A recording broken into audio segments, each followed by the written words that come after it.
ಜನ mass mind, crowd mind, ಗುಂಪು ಯೋಚನೆಗಳು, ಈ ಒಟ್ಟೊಟ್ಟಿಗೆ ಯಾರೂ ತಮ್ಮದೇ ಸ್ವಂತ ಇಲ್ಲದೆ ಯಾವುದೋ ಒಂದು ಒಪಿನಿಯನ್ಗೆ ಕಟ್ಟಿಬಿದ್ದು, ನಂಬಿಕೆಗೆ ಕಟ್ಟಿಬಿದ್ದು, ಅನುಮಾನಕ್ಕೆ ಕಟ್ಟಿಬಿದ್ದು, ಹೇಗೆ ಒಂದು ಗುಂಪು ತಮಗಿಷ್ಟ ಬಂದಿದ್ದು ನಡೀದೇ ಇದ್ದರೆ ಹೇಗೆ ಬೇರೆಯವ್ರ ಮೇಲೆ ಅಪವಾದ ಮಾಡೋದು, ಬೇರೆಯವ್ರನ್ನ ಹಳಿಯೋದು, ಬೇರೆಯವ್ರನ್ನ ಕೀಳಾಗಿ ನೋಡೋದು, ಅವ್ರ ಮೇಲೆ ಎಲ್ಲ ತಪ್ಪು ಹಾಕ್ಬಿಟ್ಟು ತಾವು ಸರಿ ಅಂತ ಪ್ರೂವ್ ಮಾಡೋದು, ಇದು ಒಬ್ಬರಲ್ಲ, ಗುಂಪು ಮಾಡಿದ್ರೆ ಒಬ್ಬರ ಮೇಲೆ ಇದು ಹಲ್ಲೆ, ಇದು ಮಾನಸಿಕ ಹಲ್ಲೆ, ಅಪವಾದ, ದೂರು, ಚಾಡಿ, ಗಾಸಿಪ್ ಮಾಡಿ ಅವ್ರನ್ನ ಹಾಳು ಮಾಡೋದು, ಅವ್ರ ಹೆಸರು ಕೆಡಿಸೋದು, ಇದೆಲ್ಲ ಸಮಾಜದಲ್ಲಿ ಇದ್ದಿದ್ದೇನೆ.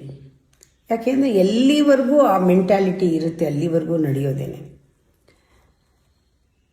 ಇದನ್ನು ಎದುರಿಸಕ್ಕೆ ನಿಂತ್ಕೋಬೇಕಾಗಿಲ್ಲ.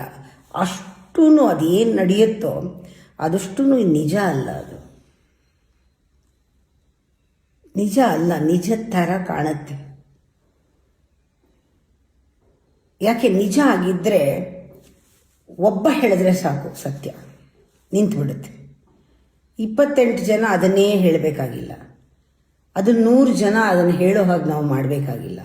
1000 ಜನಕ್ಕೆ ಅದು ಕೇಳಿಸ್ಬೇಕು, ಅವ್ರು ನಂಬಬೇಕು ಅಂತ ನಾವು ಮಾಡಲ್ಲ. ಪ್ರಪಂಚ ಎಲ್ಲ ನಂಬಬೇಕು, ಇವರು ಕೆಟ್ಟವರು ಅಂತ ನಾವು ಏನು ಅದಕ್ಕೆ ಸನ್ನಾಹ ಪಡೋದೇ ಬೇಡ. ಅದು ನಿಜ ಆಗಿದ್ದರೆ ಯಾರೂ ಹೇಳೋದೇ ಬೇಡ. ಒಂದಿನ ಅಲ್ಲ ಒಂದಿನ ಕಾಣುತ್ತೆ. ಅದು ನಿಜ ಅಲ್ಲದೆ ಇದ್ದರೆ ಅದು ನಿಜ ಅಲ್ಲ, ಅಷ್ಟೇ ಸಿಂಪಲ್. ಅದಕ್ಕೆ ಫೈಟ್ ಮಾಡಬಾರ್ದು, ಅದ್ರಲ್ಲಿ ಶಕ್ತಿನೇ ಇಲ್ಲ. ಸುಳ್ಳು ಜೊತೆ ಯಾರಾದರೂ ಫೈಟ್ ಮಾಡ್ತಾರಾ? ಅದು ಅಲ್ಲಿಲ್ಲ. ಗಾಳಿ ಗುದ್ದಾಟ ಯಾಕೆ? ಅಲ್ಲಿಲ್ಲ, ಅದು ಮಾಯೆ. ಅದು ಹೀಗೆ ಬಂತು ಹಾಗೆ ಹೋಯಿತು, ಯಾಕೆಂದರೆ ಅದರಲ್ಲಿ ಶಕ್ತಿ ಇಲ್ಲ, ಅದು ಸತ್ಯ ಅಲ್ಲ. ಯಾವುದನ್ನು ಎದುರಿಸ್ಬೇಕಾಗಿಲ್ಲ. ಯಾಕೆಂದರೆ ಎದುರಿಸ್ಬೇಕಾದ್ರೆ ನಮ್ಮ ಸತ್ಯ ಎದುರಿಸಿದ್ರೆ ಒಂಥರ ಇನ್ನೂ ಒಂದು ಮಜಾ ಕೊಡುತ್ತೇನೆ, ಇಬ್ರಿಗೂ ರಿಯಲೈಸೇಷನ್ ಆಗುತ್ತೆ. ಸತ್ಯ ಹೋಗಿ ಸುಳ್ಳಿನ ಜೊತೆ ಜಗಳ ಆಡೋಕ್ಕಾಗತ್ತಾ? ಏನಿಲ್ಲ. ಸುಳ್ಳನ್ನು ಬಿಟ್ಬಿಡ್ಬೇಕು, ಅದು ಹೀಗೆ ಬರುತ್ತೆ ಹಾಗೆ ಹೋಗುತ್ತೆ. ಇದು ಬಹಳ ಅನುಭವದಲ್ಲಿ ಹೇಳ್ತಾ ಇದ್ದೀನಿ. ಡೋಂಟ್ ಫೈಟ್,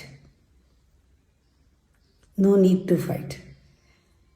ಗಾಳಿ ಅದಿಲ್ಲ ಇಲ್ಲದೆ ಇರೋ ಸಿಂಹನ ಸಾಯಿಸೋಕ್ಕಾಗತ್ತಾ? ನೆರಳು ಅಷ್ಟೇ, ಸತ್ಯ ಅಲ್ಲ. ಸತ್ಯ ಶಿವಂ ಸುಂದರಂ. ಇಲ್ಲಿ ಮುಟ್ಟು ನೋಡ್ಕೊಳ್ಳಿ, ಕಣ್ಣು ಮುಚ್ಕೊಳ್ಳಿ, ಎದೆ ಬಡಿತಾ ನೋಡಿ, 2 ಢಗ್ ಢಗ್ ಅಂದಾಗ ಒಳಗಡೆ ಇರುತ್ತಲ್ಲ, ಅದು ಹೇಳುತ್ತೆ ಅದು ಏನು ಅಂತ. ಯಾರನ್ನೂ ಕೇಳಬೇಡಿ.